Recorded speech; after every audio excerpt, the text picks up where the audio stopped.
We will call the meeting to order. Tonight, I want to thank each and every one of y'all for being here. We're going to call on Reverend Ken Furchess from Blaze Baptist Church to lead us in the invocation. All right. Well, thank you for the invitation. I represent the portion of the body of Christ that meets at 134 Blaze Church Road, known as Blaze Baptist Church. And I know I express their gratitude to you for your service to our county. I think we live in the greatest county in the world, and part of it's because of people like you. So, I'll do what you asked me to come and do.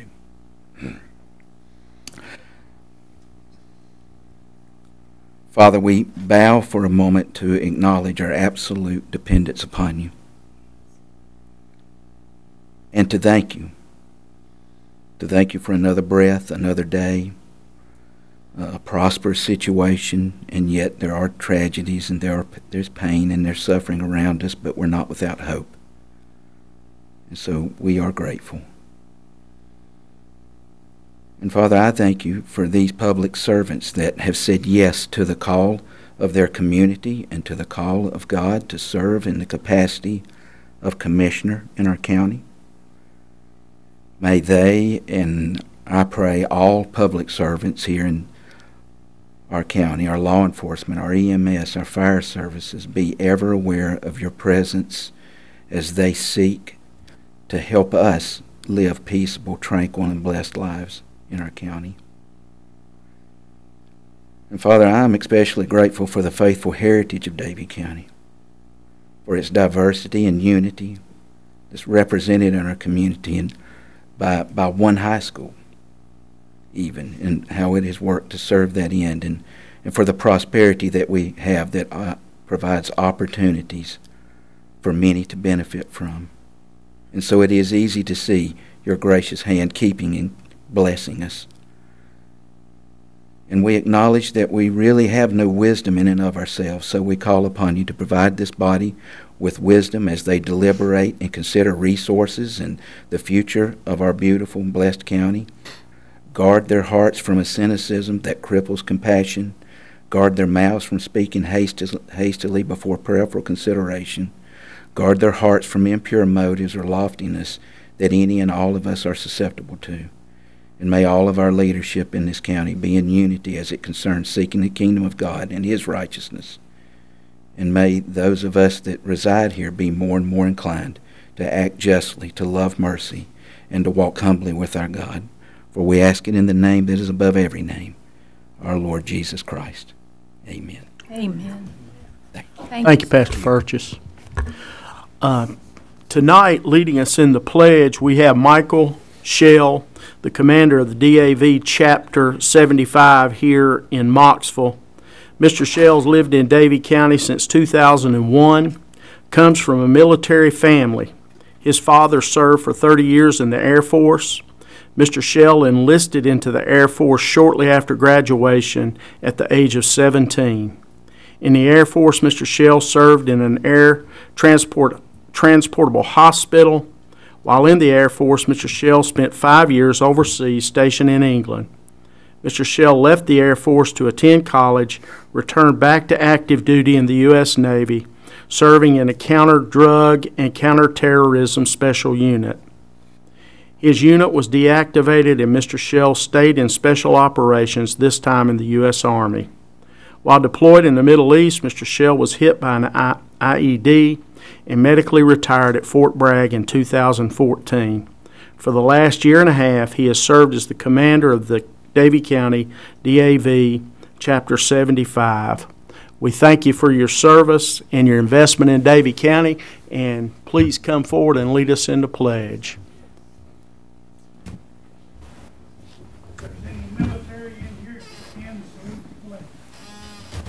First, I just want to thank you guys for the honor of being the Pledge of Allegiance, and I've lived all over the world, and Davie County has got to be the greatest place to live.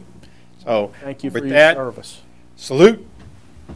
I pledge the allegiance to the flag of the United States of America and to the republic for which it stands, one nation, under God, indivisible, with liberty and justice for all. Thank you again. Thank you.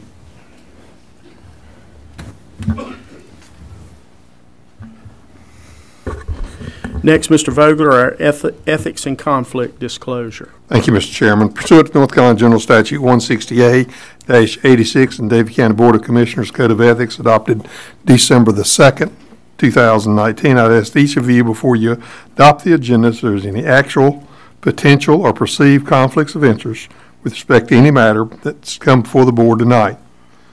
If so, please speak up and let the board know at this time before the agenda is adopted. Seeing no one speak up, I conclude there is no actual, potential, or perceived conflicts of interest by any board member. Thank you. Thank you, Mr. Vogler. Before we adopt the agenda, Ms. Finney has a couple of corrections she needs to make on the item 6 under the consent agenda, Board of Commissioners Committee assignments. I would just like to make a suggestion or motion, especially for some of our boards that do not meet here in our county, that we appoint some alternate members so that we can ensure we're represented in case one of us are busy and not able to get to those meetings. So that being said, under the Piedmont Workforce Development Board, I would recommend that we appoint Mark Jones as an alternate, and also under the Job Training Consortium, Mark Jones as an alternate. Under the PTRC TAC, myself as an alternate. Under the PTRC Development Board, myself as an alternate. And under the Partners Behavior Board, myself as an alternate. Mr. Vogler, we need to take any action on that, or we just... You'll just, that's in the form of a motion to add that to the agenda. Okay. And also... All right. Do I have a motion to add that to the consent agenda? Those names as alternates. I'll make the motion. Mr. Shove makes the motion. Do I have a second? Second. Mr. Reniger makes seconds. All in favor? Right hand. Okay. Unanimous. Thank you so much. Yeah, you need a motion to adopt the agenda as modified. Thank you, sir. Motion to adopt the agenda. So moved. Ms. Finney makes the motion. Second. Second. All right. Mr. Reniger, I believe you got out there just a tad bit ahead. That's good. All in favor, right hand. All right. Unanimous. Thank you so much. Public comment. Mr. Chair, we have one individual who signed up, Ms. Julie Whitaker, on mental health representation. Julie, come on up.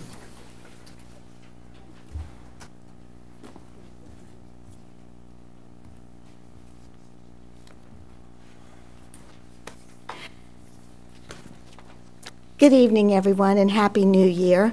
May 2023 be a year of mental well-being for all Davie County citizens. For Mr. Schoaf, I'm Julie Whitaker. I'm an advocate for mental health. I speak from personal family experience and via my volunteerism as a program facilitator for the local affiliate of the National Alliance on Mental Illness, NAMI Northwest Piedmont, North Carolina. Thus, I meet many people struggling to cope with and support mentally ill family members. And prior to Partners, I served on the 2 previous LMEMCO's Consumer and Family Advisory Committees and the Community Collaboratives, and even for a time period on the Board of Directors. In total, my service was over 13 years. I spoke to this board at least 7 times in this past year. During several of those occasions, I asked, reminded, and advocated for representation of persons with mental health conditions, those with intellectual differences, mental illnesses, substance use disorder, and traumatic brain injuries. Some may think that we are all served by Partners LMEMCO, but the reality is the majority are privately insured or have a combination of public and private insurance for the services we should have access to. In other words, Partners is not the only source of community services and supports that are needed. I have suggested that you will benefit from forming an advisory group of Davie citizens that are Partners clients to keep you, the county commissioners, informed of how they are being served and any issues they may be having with the LMEMCO. I also suggested that it is sadly obvious that mental health is not being adequately represented on the Consolidated Board of Health and Human Services. The NC legislature seems to allow for this situation with Article 153A-77, describing the allowance of at least 4 persons either within a diagnostic category or their family member should be eligible to serve on the County Health and Human Services Board. Thank you. I included the link when you get the copy. However, in a year, neither of these suggestions have been offered as a motion for vote to implement them. What does it take to be considerate and more understanding of citizens who are being underserved and poorly supported in our community?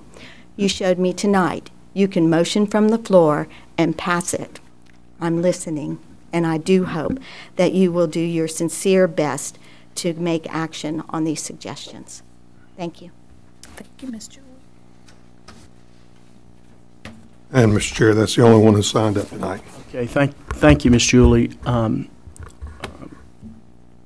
Brian, maybe over the next 30 days at some point, could you have a discussion with Ms. Julie about maybe some alternatives in terms of us setting up some sort of advisory committee? We're open to. I'll be glad to. Okay, thank you. Thank you. All right, presentations. Joseph Ashburn, recognition of EMS Academy graduates. Thanks, guys. Thank you.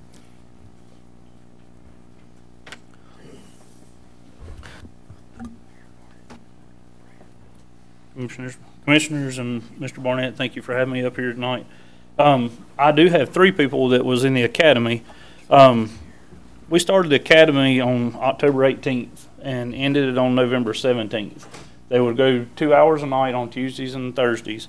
And some of the topics we covered was overview of medical emergencies, got certification in some of the AHA CPR classes, went over community paramedic stuff, which was presented by our community paramedics. Fire marshal's office come in and done some stuff on one of the nights as far as fire safety. We done Stop the Bleed. They went and done a tour of communications so they can see an all-around thing of what EMS and emergency services goes through and does in a whole. Even as far as doing some of the extrication, cutting on the cars, and had the air care to come in with their helicopters so they can see an alternative of what happens if we can't transport by ground. So one of the reasons why we went through and done this was just to go through and let the community know and see what we could go through and do besides seeing the trucks going down the road with lights and sirens on and not really having an idea of what was happening in the process. When we done this, we started out with 13 people that had signed up and ended up having 7 people to actually participate in it, which three of them are here tonight. One of them has shown an interest to go through to get their EMT, so that was a plus. So it's kind of a recruiting tool as well. So we're looking, actually, when we get through, we're actually looking at doing another class in April. So it'll be our second one, so we can learn and go through that. But the 3 that's here tonight that I want to go through and recognize, 2 of them wasn't there to get their certificates on the final night. But Raiden Finney was there, if you want to come forward. Elizabeth Eldred and Lindsay Eldred, if you want to come forward.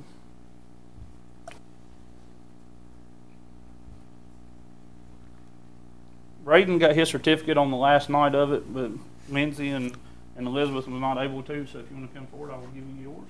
So, Elizabeth. On behalf of EMS, I want to thank you guys for coming out and participating in it and for the feedback that you went through and gave us so we can make the stuff better in the future. But I hope that you got something out of it and really picked up on it. And like I said, Braden's looking at going through and pursuing an EMT, so we're going to go through, and Lindsay, we're still working on you. So, but these are 3 of the 7. So if anything you want to ask them, or so. Anything you all would like to share? I'm going to give y'all those mic now. You want to say anything? So, all right. Well, thank you very much. I want to, of course, tell you thank you very much for doing that, Joseph, you and Daniel and Logan, for putting that together. I think it was great. I wanted to attend myself, but I could not, so maybe I can in April. And For those of you who may not be aware, Braden is my son, and I'm very excited that he has chosen to take EMT classes on top of the teaching certification he just received. And today is his 21st birthday, so he's here with us on his birthday for a few minutes. So, but I think it was great. Braden really enjoyed it, and I know you ladies probably did as well. It was a very good insight on a little bit about what you do. So, anything else, commissioners? All right. Thanks, guys. We really appreciate it.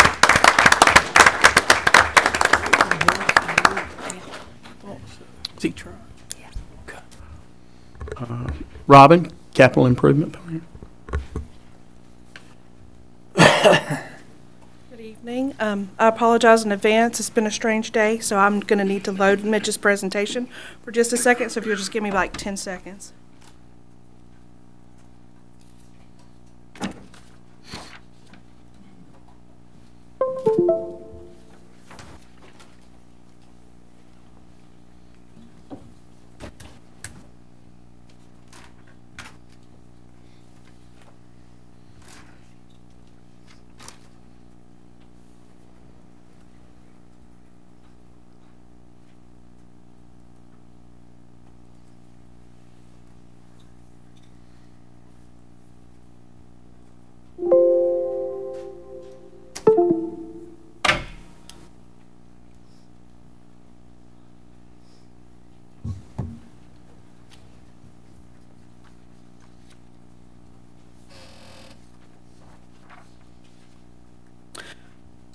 We've already talked about the capital improvement plan a little bit this afternoon in our board workshop for budget, but tonight we have Mitch from Davenport joining us to go through our whole capital improvement plan as well as some other items as far as what to think about when we're going to move forward with a plan of this type. So I'll hand it over to Mitch, and we'll entertain any questions you might have at the end if you want.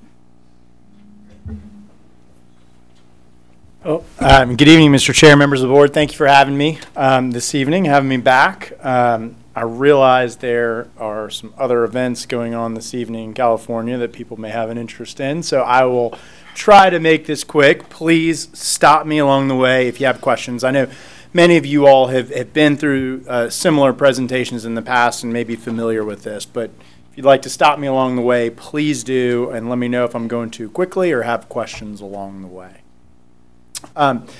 Tonight, just wanted to provide blank pages. 1 second for that to load.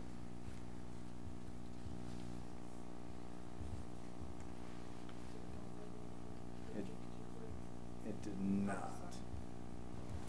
That's okay. I think everybody's got a hard copy too. Yes, if we need to, we can go. Sorry about that. While Robin's loading that, I'll keep things moving for you. Just tonight, wanted to start out with a quick reminder on credit ratings in particular.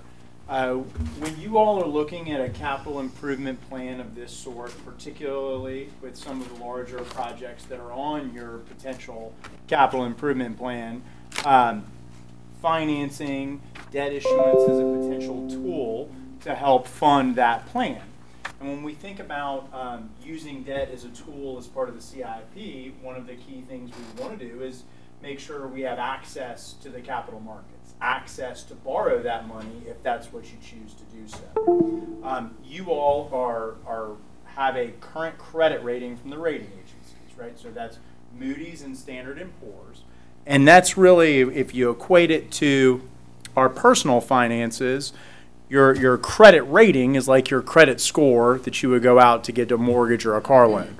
And so you all have a very strong credit rating. You're rated AA2 by Moody's Investor Service, which is 2 steps away from the highest rating of AAA.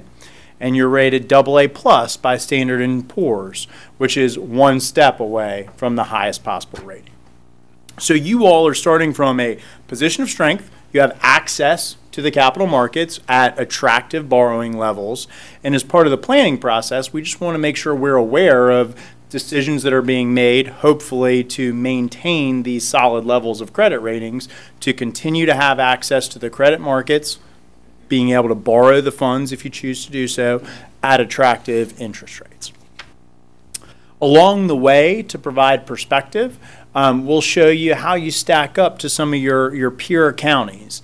And for that, we're going to look across the country, so nationwide, at counties that are rated AA2, which is your credit rating by Moody's, AA1, which is 1 step higher than you, and then AAA, which is 2 steps higher than you from Moody's. So, very strong starting point, and we're going to look at your similarly rated counties and the 2 steps higher than you nationally. And we'll do the same thing within North Carolina. So what we'll do is we'll look at the medians of all of this data so you get a sense of how you stack up. And I always think it's interesting, you can kind of see the names of the other North Carolina counties and the categories that they fall into. When thinking about credit, there's a couple of key concepts that we want to keep in mind. I think it's easiest to look at Moody's rating methodology. They have updated this methodology here recently this year, but your rating did not change as part of their methodology update. Generally speaking, their categories stayed fairly similar as well, where economy is 30% of their overall credit rating process. So you think about that, you can have some control over your economy here locally through actions you take, but that tends to take a while to present itself, right? So we would say you have long-term control over that economy through actions you take. There's nothing you can do as part of this budget process to necessarily immediately make changes to that. Similarly, institutional framework, you're a county in North Carolina. That's how Moody's is determining your score for institutional framework. That's 10% of the overall rating. So unless there's legislation to change things, you don't really have much control over that. So that leaves 60% of the rating that you do have shorter term control over. That's your financial performance, revenues, matching expenditures, adding to fund balance versus spending fund balance, and what's called leverage, or your debt outstanding and your debt obligations. You obviously have control over that as well. So when we think about credit, making sure we still have access to the markets if you choose to borrow funds in the future, focusing on your financial performance and your debt is kind of where we tend to look at as part of that analysis. That's what you have direct control over.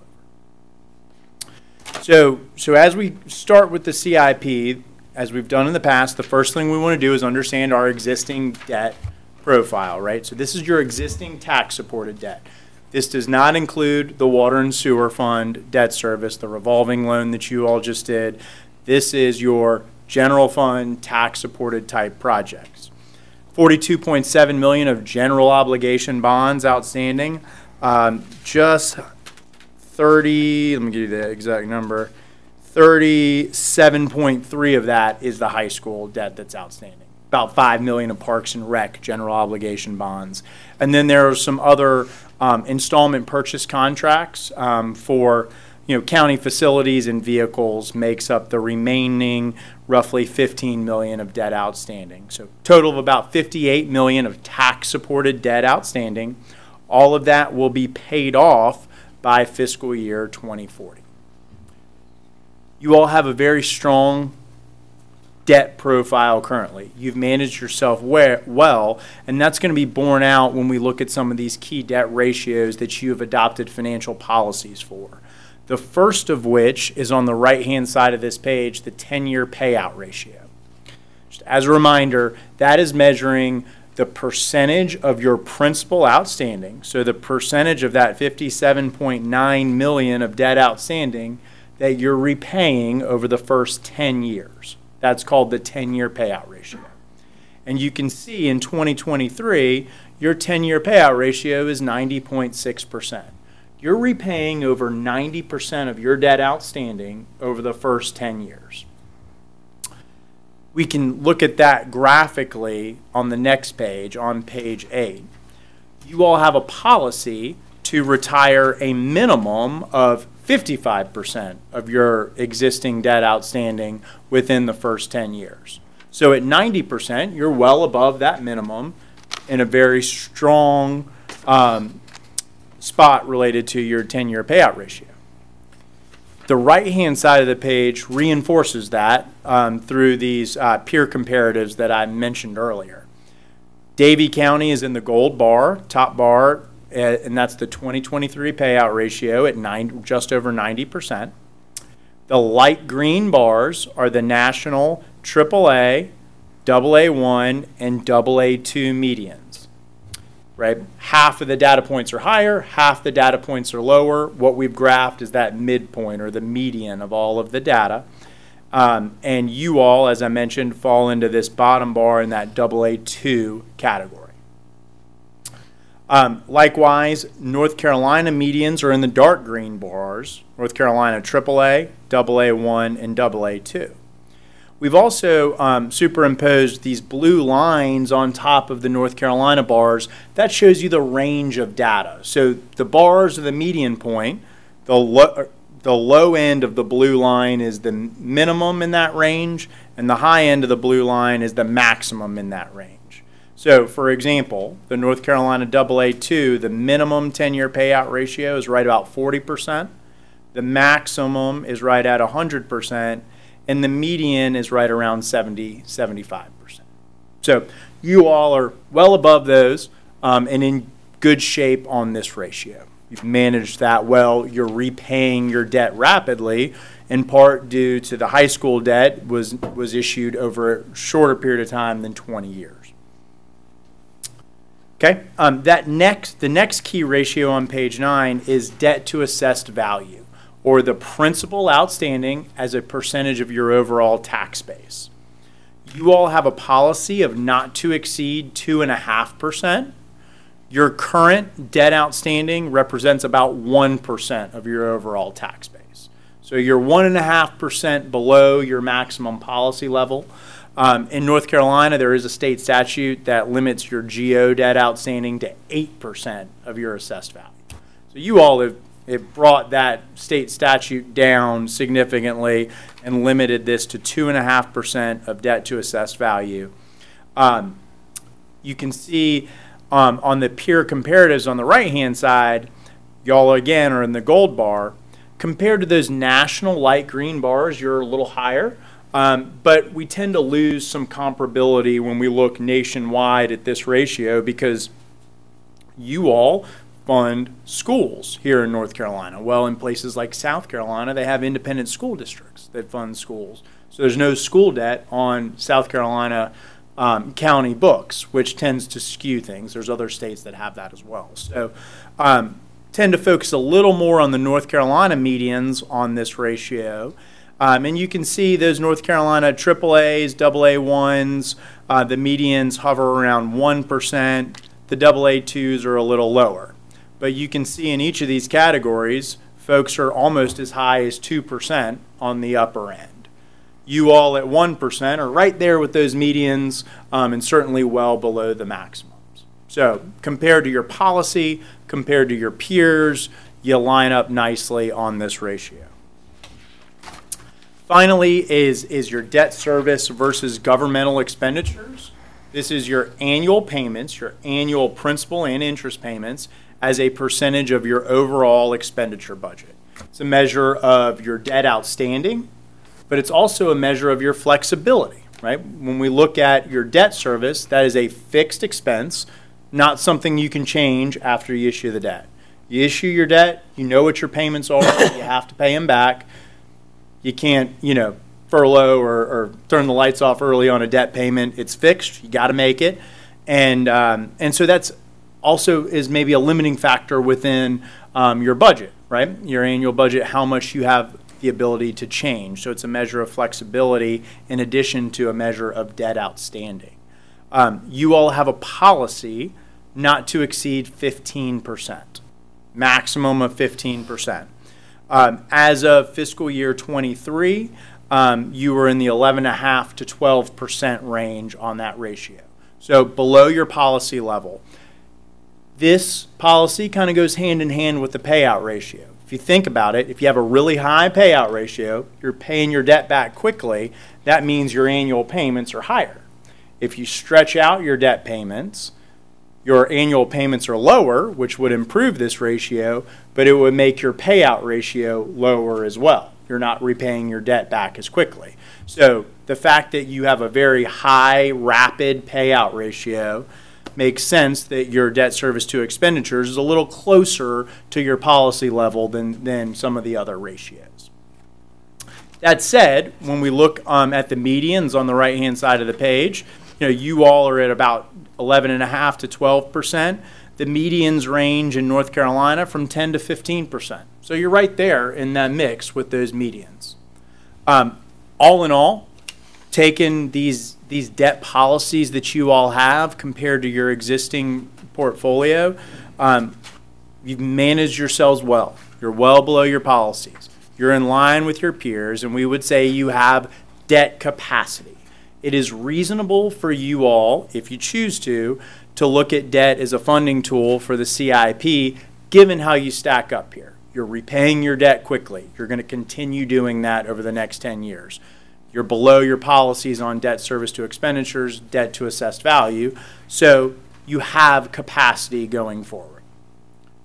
The flip side of that is cash flow, or what we call affordability. We can get pre-approved for our mortgage based upon our credit score, but does our monthly budget allow us to make the payments? That's kind of what we're going to look at next in that debt affordability analysis. Page 12, I won't read it to you, but this has been pretty consistent over the last several years. You all have done a nice job of dedicating certain revenue sources for the repayment of debt, namely the property tax rate, originally set at 5.36 cents back in 2015, added a penny to that for Parks and Recreation debt service when that debt was issued in 2018. So 6.36 cents dedicated to long-term debt service repayment. Separately, there's 10.8 cents dedicated to the high school. You'll see here when we look at the affordability analysis that 10.8 cents comes off once enough money is collected to repay the high school debt service. That was part of the plan when those bonds were issued, and so we have that 10.8 cents reducing and ending once we've collected an amount equal to the debt service due on the high school bonds. Some other miscellaneous revenues as well outlined on page 12. Happy to answer any questions on those. Ultimately, that gets rolled into the debt affordability analysis on page 13. I know it's a little small here on the screen, but hopefully the book in front of you is helpful. And so just as a quick refresher on this and introduction for Mr. Burnett, this is all set up on a fiscal year basis. Column B is the existing non-vehicle debt service. So this is your long-term debt service outstanding. Column C is the vehicle-related debt service. That's your annual leasing type program for rolling stock vehicles. Column D and E are a placeholder for when we fund the CIP. Column D is your annual debt service payment, and column E is the pay-as-you-go capital or cash payment for capital that is also a component of your CIP analysis. That's all totaled up. We call those the debt service or capital requirements. That's all totaled up in column F. Those revenues that you've dedicated for debt service are in columns G through M. The 6.36 cents is there in column G. That stays in the plan into perpetuity and grows as your tax base is assumed to grow. And going forward, we've just assumed a 1% growth rate in the tax base. Column H is the 10.8 cents dedicated to the high school debt. Currently, that is scheduled to be reduced beginning in 2029 and then would go away completely based upon the current assumptions in fiscal year 2030. That's when enough tax would have been collected equal to the amount of high school debt service from the original transaction. Column I is the operating revenue for vehicle debt service. That is a direct offset to column C. And then there's some interlocal agreement revenues coming in column J from the Board of Education. Altogether, those revenues are in column M. And then we're simply comparing the revenues in M to the expenses in F.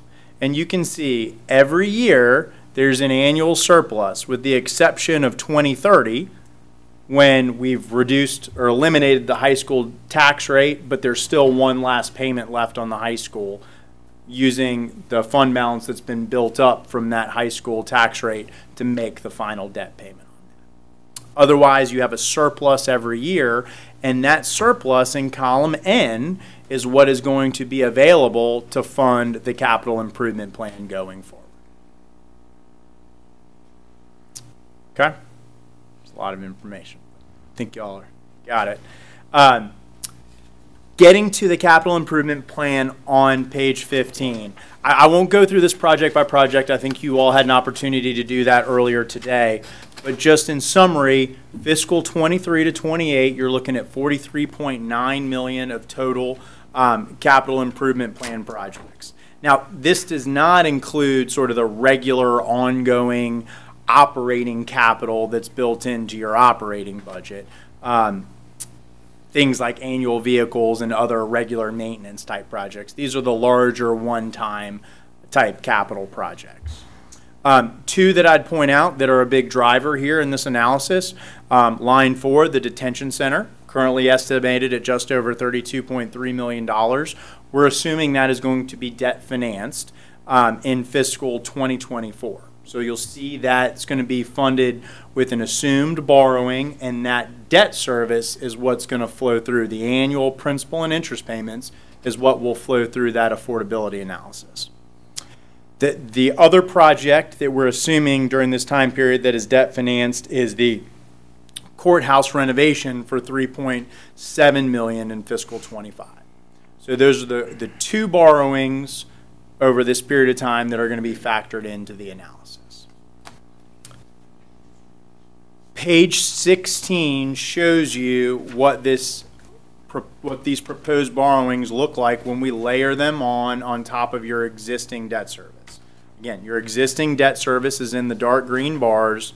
The fiscal 24 borrowing for the potential detention center is the light blue bars, and the courthouse borrowing is the orange bars. For the detention center, we've assumed an interest rate of 5% and a 20-year amortization term. I think that's conservative in today's market, closer to 4% today than the 5% level. I will tell you, last fall, late summer, early fall last year, we were getting up close to that 5% level, but we have seen interest rates start to come back down. So feel okay with that 5% borrowing rate. That has a little bit of cushion in it right now. For the courthouse, we've assumed a 15-year term. Lower, smaller borrowing amount, trying to amortize that, pay it back over a shorter period of time, and we've assumed a 4.5% interest rate on that. So when we revisit, all right, went backwards instead of forwards.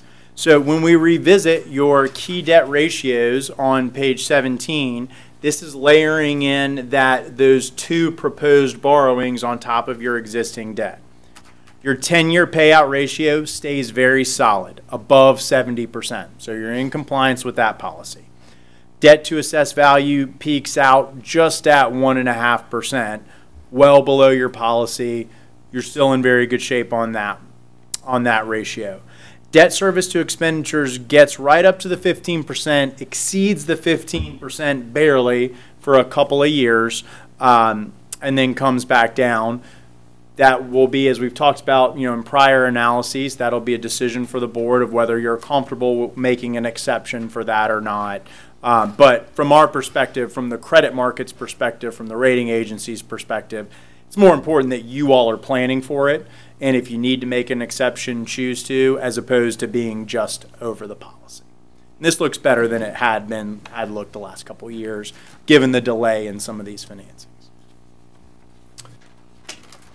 Finally, page 18, the debt affordability analysis. When we layer in the new debt service in column D, and we layer in the pay-as-you-go capital from the CIP in column E, which goes out again through 2028. So column E, the pay-as-you-go capital, is as planned through 2028.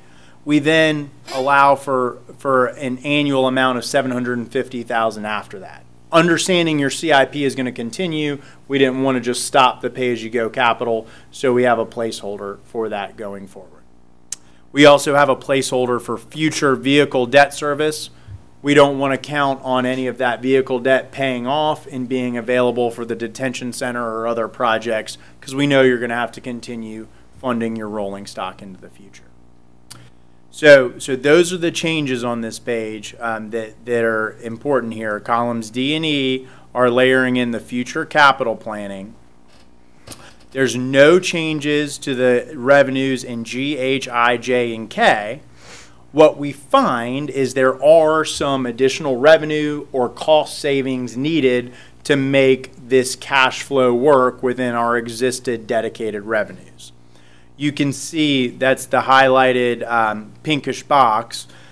Starting in 2030, there would need to be additional resources, whether that be new revenues, cost savings, fund balance from excess surpluses in prior years. We would start to need to use some additional resources starting in fiscal year 2030 through fiscal year 2035. In total, it's short by about $10.6 million. That's what we would need to be able to make this plan cash flow under our existing dedicated resources. Tax base grows more quickly. That would improve these results. Interest rates come in better. That would improve these results. Capital costs come in lower. That would improve these results. But right now, we're showing starting in fiscal year 2030, there would be a shortfall that would need to be addressed. And again, total of about $10.6 million starting in 2030. If we equate that to what does it mean on the equivalent penny in fiscal 19, if you waited until fiscal 30, it would be the equivalent of about 4.5 pennies, another 1.5 pennies in fiscal 31, but then you could start reducing them again starting in fiscal 32. Alternatively, if you said we want to come up with the additional $10.6 million starting in this year's budget, that would be the equivalent of about 1.85 cents this year that would have to be saved up over time to make those payments. And then starting in 2033, you would be back into a surplus mode at that point. So again, it's about 7-8 years down the line. A number of assumptions can impact these dollar amounts, but that's kind of the order of magnitude that we're looking at based upon the current CIP estimates.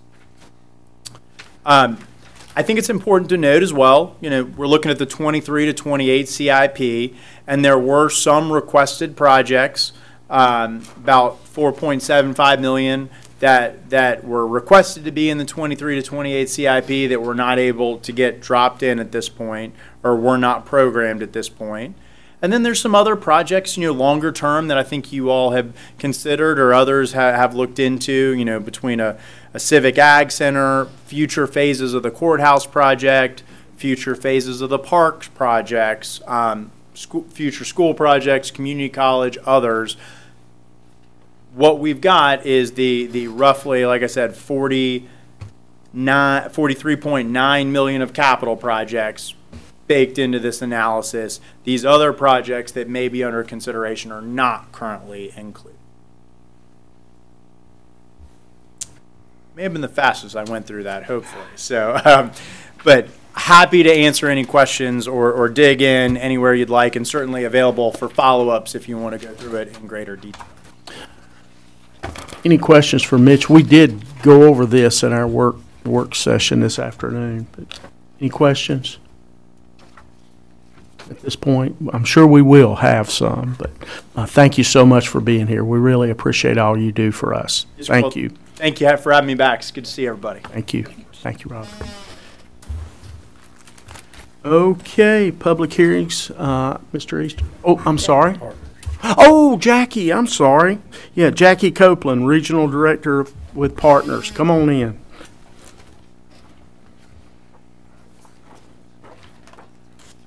Is this yours?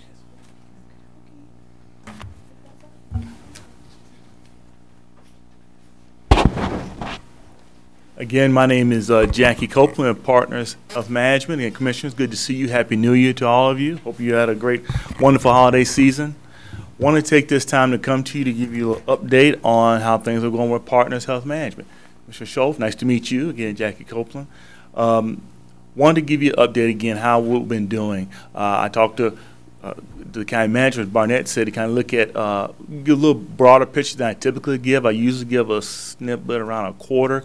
A little bit further back since we've just passed, as of November 1st, 2022, we were past 1 year as your member care organization. So I want to give you a little bit about what we've done since then, and also talk a little bit about in 2023 what we've got planned here in Davie County.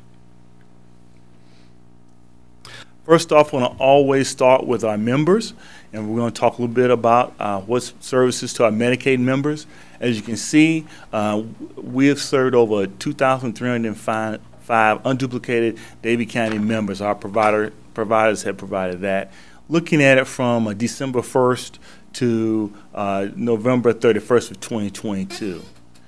I always also like to talk about our penetration rate, and that's the amount of people who are Medicaid recipients who want to get in some type of health services. It's our way of kind of seeing how well we're doing and engaging them. And right now, that rate fiscal year to date was 23.8%. My last presentation to you all, I think, was in September. And with that, our rate was 19.9%. So we've seen plus 4.3 percentage point gain since then. Next, I want to talk a bit about our state funded recipients. Those are those residents who are uninsured but qualify for one of the state funding categories to provide services. With that, we've served 220 individuals, again unduplicated, across the same time period. Next, we want to talk about access to care. This is our call center number. We've rebranded it Partners Access. That's a 24-hour, 7-day-a-week, 365-day-a-year call center that's up and going with mental health and licensed professionals that can handle calls coming into that. So from a time period of January 1st of 2022 through October, I should say 31st, pardon the typo there, of 2022, we received over 222 calls from Davie County residents. You see a breakdown of that from those calls with mental health needs, substance use needs, intellectual development disabilities. Also, information referral, always our largest. That's kind of true across the state with our organizations. Because we have a call center that's available, it's available to anyone who wants to call in. So we have people call in who may be interested in what's a support group in my local area that I can go to. We have that information. Any other resources, such as if they need food or housing resources, those type of things. We keep a database that covers not only Davie County, but surrounding counties, so we're able to provide them information in those regards. And then emergent care, those who call in with emergencies, we process over 14 of those during the same time period. Next, I want to talk about our care management. I decided to give you all a snapshot from November, a number of people who received care management. And then the care management teams, we have two. The first I'll talk about is the Intellectual Development Disability Care Management Team. They work with those folks who have IDD diagnosis, who need significant help in regards to just making sure that their care is maintained and monitored, connection with what resources that they may need. We have 47 members as of November in the county who are receiving those services. And then also we have the Mental Health Substance Use Care Management Team. Obviously, they serve members who have mental health and substance use issues. You'll notice it's 13, and that's different from the last time I came in. Typically, these two numbers are about the same, somewhere in the range of 44 to 48. One difference we see here is, along with the tailored plan, you've heard us talk about, and I'll talk a little more about tailored plan implementation. members and recipients have an option to choose of who they want to be their tailored care management organization. In the past, we had the bulk of that. Now there'll be other entities in the community that can provide that care management under the new managed care for Medicaid recipients. So what you see here, the 13 are the new members that we have. During that time period around November, letters were going out so families and members can choose their targeted, tailored care management entity. And 13 so far chose ours. The number is much higher now, but for November, that was it. But then we also have other entities. I checked as of right before this time period, there were about 31 tailored care management entities out there. So these are some of the behavioral health providers that are in our communities now, and then there are other new ones that came in. This will also include the new Medicaid transformation and the tailored plan offers where a family practice can say, we want to offer care management services. They're called AMH Pluses, Advanced Medical Home Plus. So they can provide those. So it's opened up opportunity where a lot more people have access points to care management. Next, talk about those Davie County residents who are on our North Carolina Innovations waiver. Presently, there are 49 members currently on that Innovations waiver. We also keep a registry of unmet needs, which is those families who have meet the qualifications designated by the Department of Health and Human Services for innovations, but they're waiting for an open slot to come available. Those slots are funded by the North Carolina General Assembly, so whenever they increase funding, we will, of course, sign more people up or a vacancy comes about. So we keep on the registry of unmet needs just to make sure we keep up with them. But even though they're waiting, you see 23 of those families receiving some type of other services. They can choose other services if they choose to. Next, to talk about innovation slots, I mentioned in September that the state of North Carolina General Assembly approved 1,000 innovation slots additional for the state of North Carolina. There are probably some who want more, but that's what the General Assembly awarded us. And the North Carolina Division of Health and Human Services, when they or Department of Health and Human Services, when you break that down, the allocation for Davie County was 3 new slots. That was late July. Those slots have been funded, so there's 3 new slots that have been made available, innovation waiver slots. We need more, but again, that's a funding decision that we're kind of hoping that that'll change. But as of now, as far as provider network, again, as I mentioned earlier, these are the agencies that actually provide the services to our members. So far, during this time period, November 1st, 2021 through October 31st, they served 2,525 members and recipients have been served. I know one of the questions that when we were going through the county realignment, Davie County made it clear, we want to have services in our county. They have to go outside for quite a bit of things. We want to make sure that we can take away that transportation barrier, having to go outside the county. So that's one of the things that I've been tracking. We have 299 of those members receive services at a provider site here in the county. So we're continuing to recruit providers to have them to come into the county. I think last time I came, there was one comprehensive provider, PQA Healthcare. They're soon, I think they may have opened up their place over on Gaither Street. So we're trying to recruit more, and as I'll go farther into the presentation, hear about some other providers we're trying to recruit to come actually into the county to provide services. And then just want to give you a snapshot of just the amount of paid claims that have been paid, service dollars been paid out for Medicaid and state dollars for our folks, a little shy of $11 million from that same time period. I want to talk a little bit about the trainings in our community. We have several training teams that work across various areas to provide training. This training is to organizations, individuals, groups. We customize it for their needs based off what the type of training it is, take it to them. Of course, a lot of these trainings have been still occurring virtually, but we're moving forward to have those in face-to-face, depending upon if the audience is open to that. And I won't talk about all of these, but two I want to talk about is the crisis intervention team. Primarily, that's a way of providing training for our first responders. And in the past, 5 have been trained since September. And I think they went either to Iredell or our trains. We have partners office in Yadkin and Surrey. But I have some good news coming your way, so please hold on about some changes in that regard. And then adult mental health first aid. This is a training we offer to anyone, especially organizations.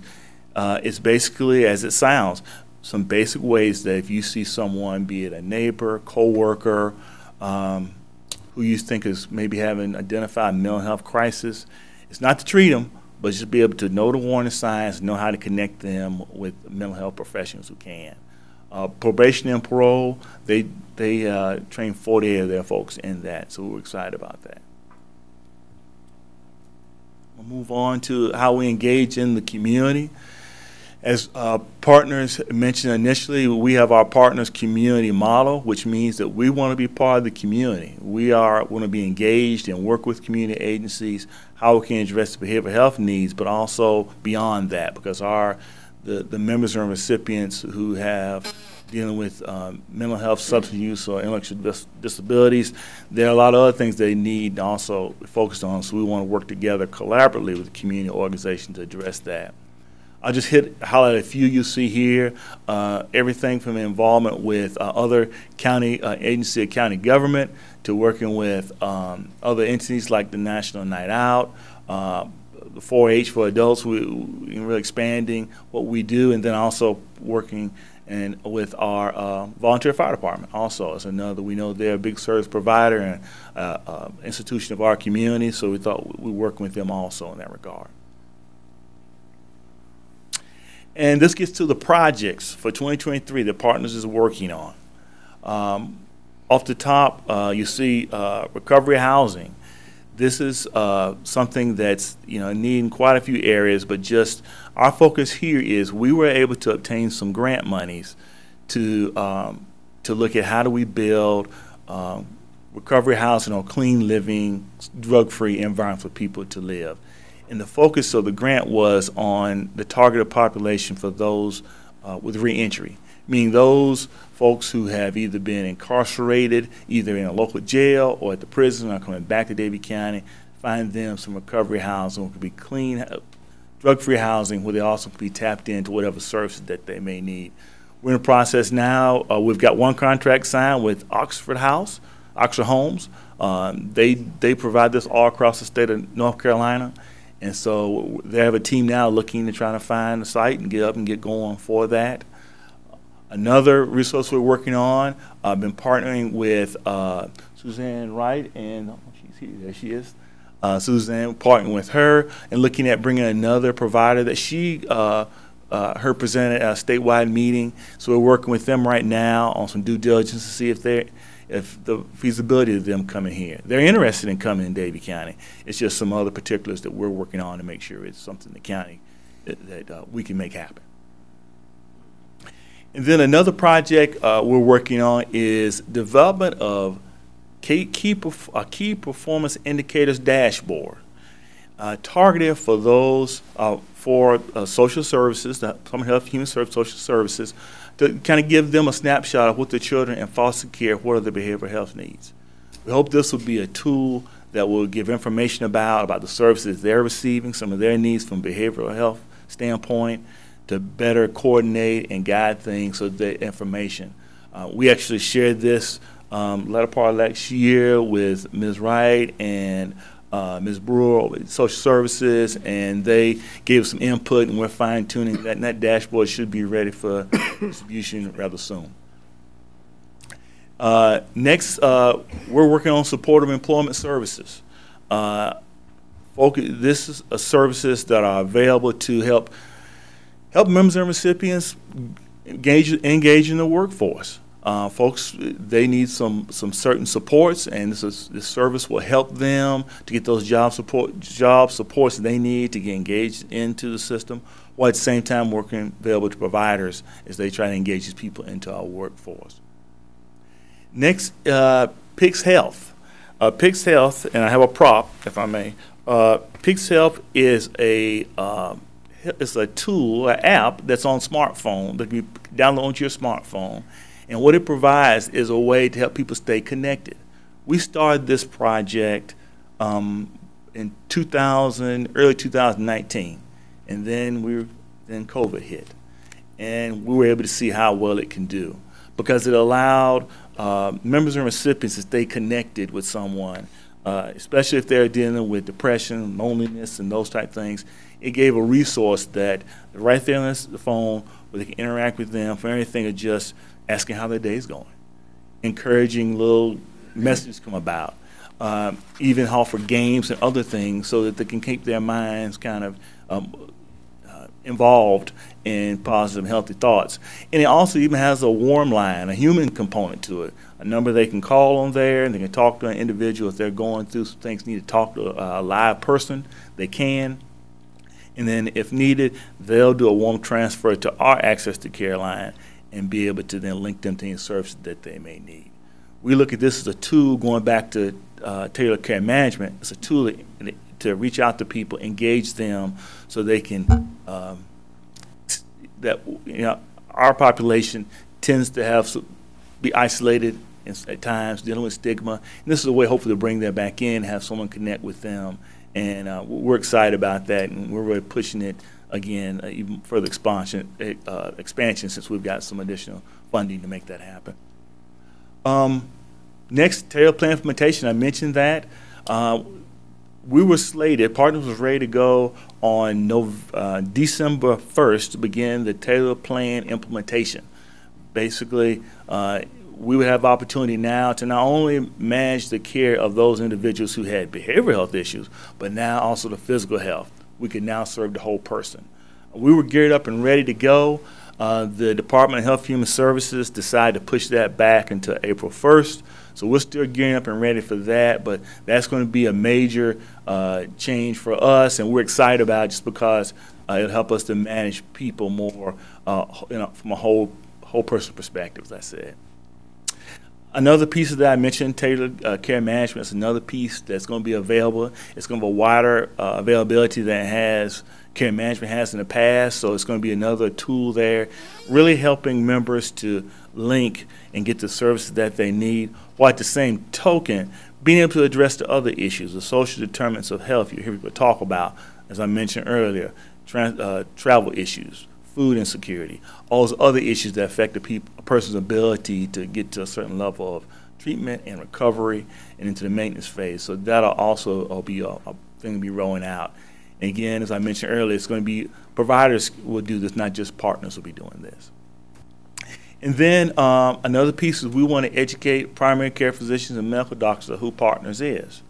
I must thank, you heard from Ms. Julie and Gynette, they have been telling me for a while now, when you're going to share with the doctor's offices who Partners is.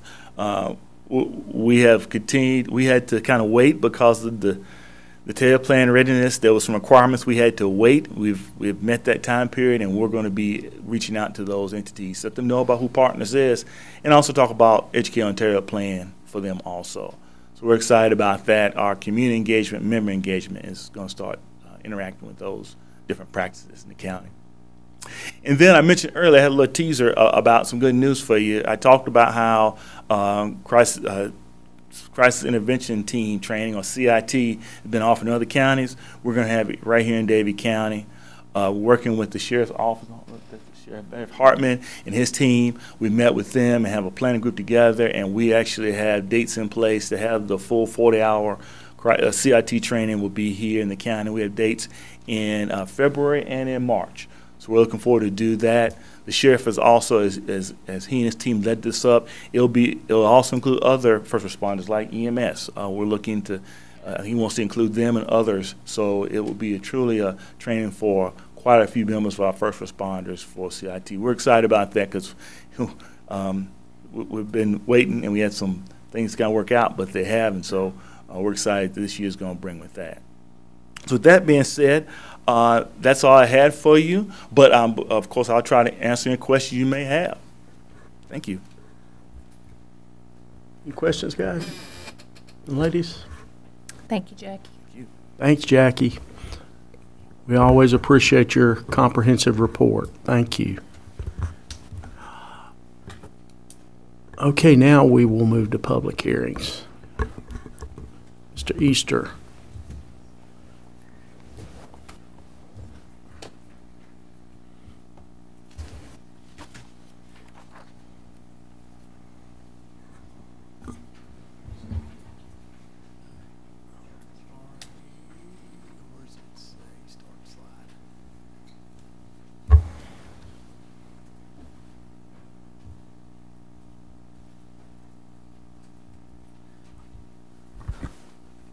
Thank you, Chairman Jones and Commissioners.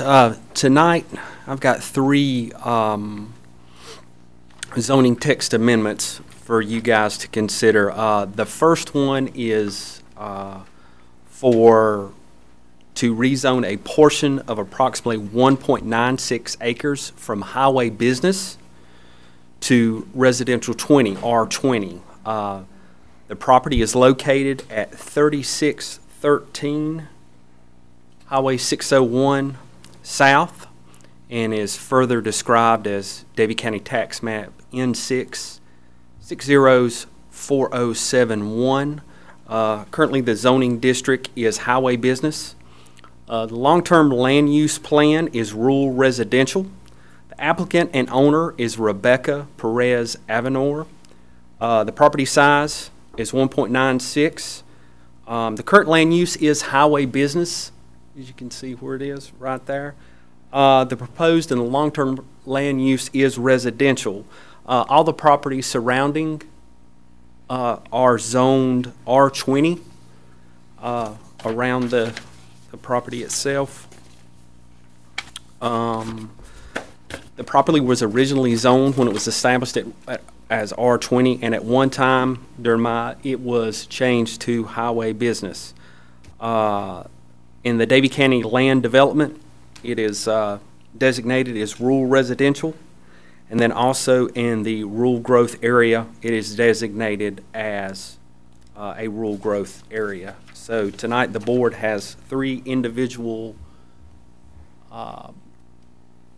ideas to consider. They can consider the rezoning, and that's the motion, or they can deny it, or they can defer for additional considerations. And at this time, I'll address any questions that this board may have about this property. Questions? This public hearing, right, Mr. Vogler? Yes. Public hearing. Okay. All right.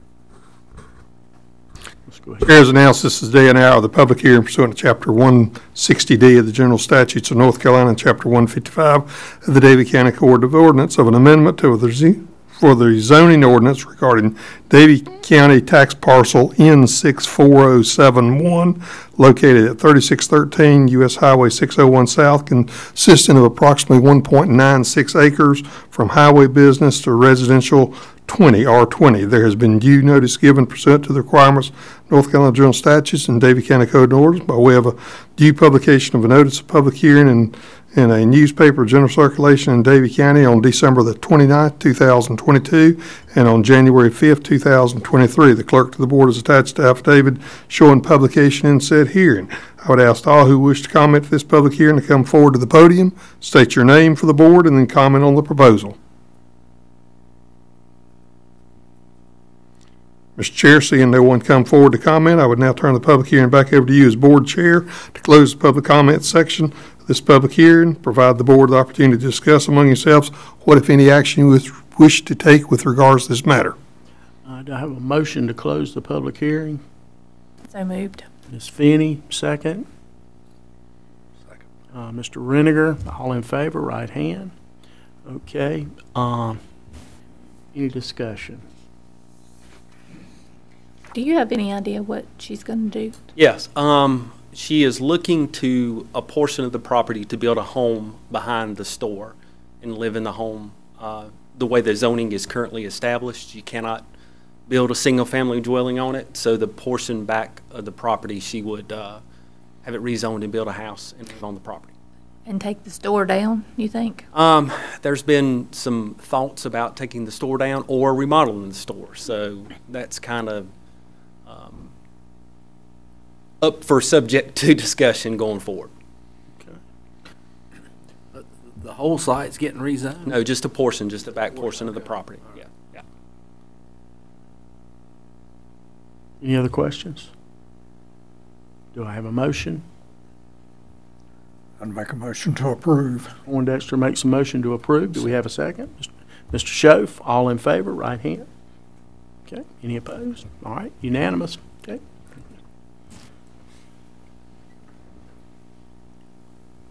All right, so the next one I have is to rezone approximately 4.6 acres from highway business back to residential agriculture, RA. The subject property is located at the end of Legion Hunt Road, and the road is further described as Davie County Tax Map M560104. The current zoning district is highway business. The land use is rural residential. The applicant and owner is Heath McDowell. As said before, it's about 4.68 acres. Its current land use, it is zoned highway business, and the proposed land use is residential. Surrounding properties around it are all zoned RA with vacant lots and a few homes scattered about. As you can see, that's the property in question. And that's the rezoning of the property standalone. It was originally zoned RA in 1973. The Davie County Land Development Plan designate this area as rural residential, and in the Davie County Growth Enhancement Strategy, it is designated as a rural growth area. It was approved unanimously, and I should have said that before, apologize, by the planning board to go through with the rezoning with this as well. Same things to consider with this property is to rezone it. Motion to accept, motion to deny, or defer for additional considerations. Okay, Mr. Vogel. Chair has announced this is the day and hour of the public hearing pursuant to Chapter 160D of the North Carolina General Statutes and Chapter 155 of the Davie County Code of Ordinance of an amendment to the zoning ordinance regarding Davie County Tax Map M5104 located at the end of Legion Hut Road, consisting of approximately 4.68 acres. From highway business to residential agriculture. There's been due notice given pursuant to the requirements of the North Carolina General Statutes and Davie County Code of Ordinance by way of due publication of notice and the public hearing in the newspaper of general circulation in Davie County on December the 29th, 2022 and January the 5th, 2023. The clerk to the board has attached the affidavit showing publication in said hearing. Said paper. I would ask all who wish to comment at this public hearing come forward to the podium, state your full name for the board, and then comment on the proposal.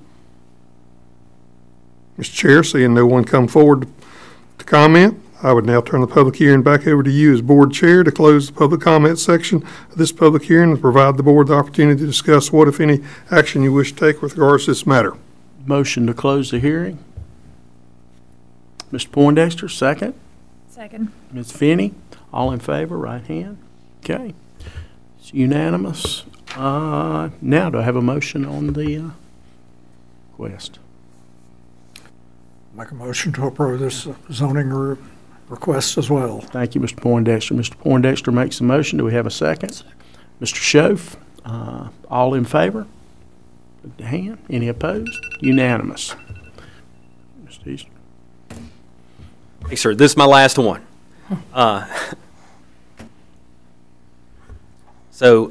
Bring forward, the next is to rezone approximately 5.49 acres from community shopping conditional to residential agriculture. The subject property is located at the corner of Danner Road and U.S. Highway 601 North. The property is further described as Davie County Tax Map F36099. The current zoning district is community shopping conditional. Okay, the land use plan shows residential mixed use. The applicant and owner is Kenneth Foster. The property size is approximately 5.49 acres, and the proposed land use is residential. There's somewhat mixed zoning around the general area, but the majority of it is RA. That's the property in question. That's the zoning around it. The property was originally zoned in 1973 as RA and was changed in 2010 to the current zoning. The property is served by private septic and water, private water. The property is located and designated as a commercial area. So it's kind of secondary growth area up Highway 601. I'm sorry, I misspoke. It's a primary growth area. So, and the board of, the planning board unanimously approved the zoning request in the October meeting. Any questions, Mr. Easter, at this point?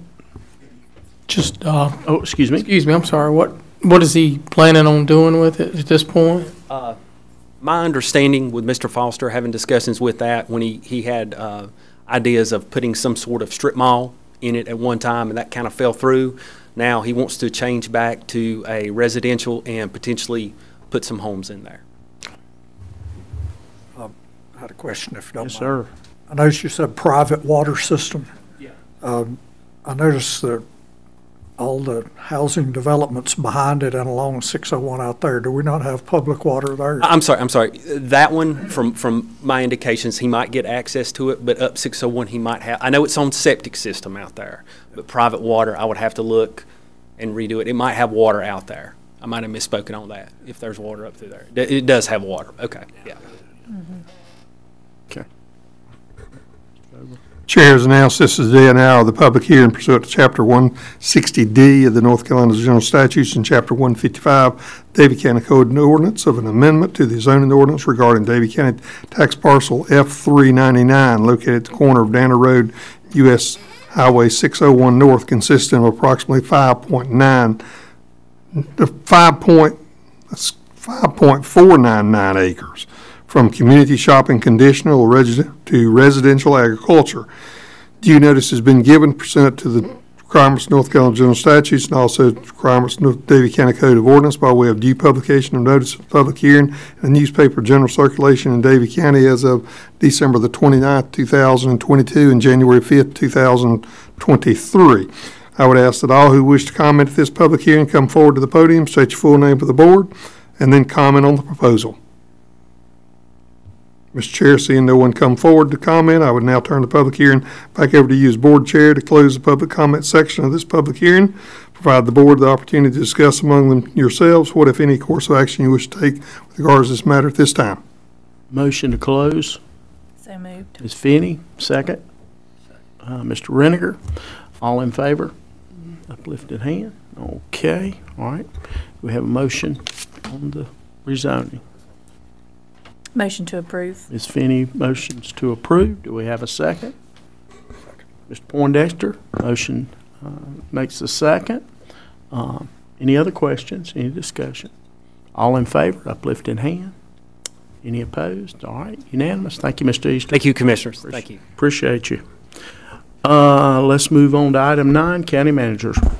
All right, thank you, Mr. Chairman. I want to take this time tonight to thank a few folks. First, I want to thank you and our staff. We had a wonderful meeting today to kick off our 2023-2024 budget process. We covered a lot of material today that we will hit on as we move through the budget process this spring.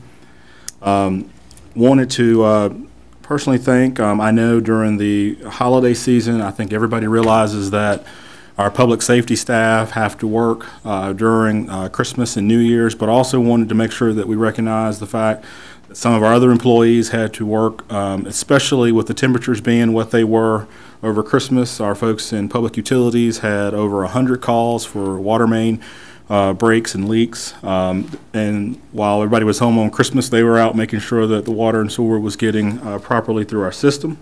Also want to thank some of our employees at DSS.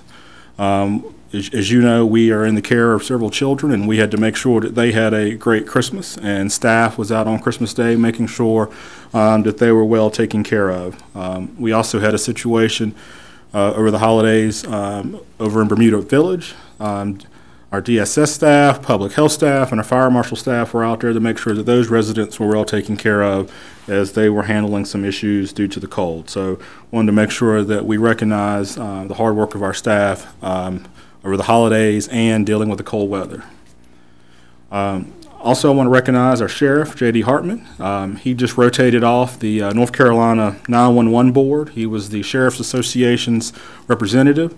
Like I've said in prior meetings, I like seeing Davie County folks represented on state boards to make sure that we are well represented, and especially if there's funding involved, that we make sure that we get our name in the hat for that particular funding. So I want to thank him.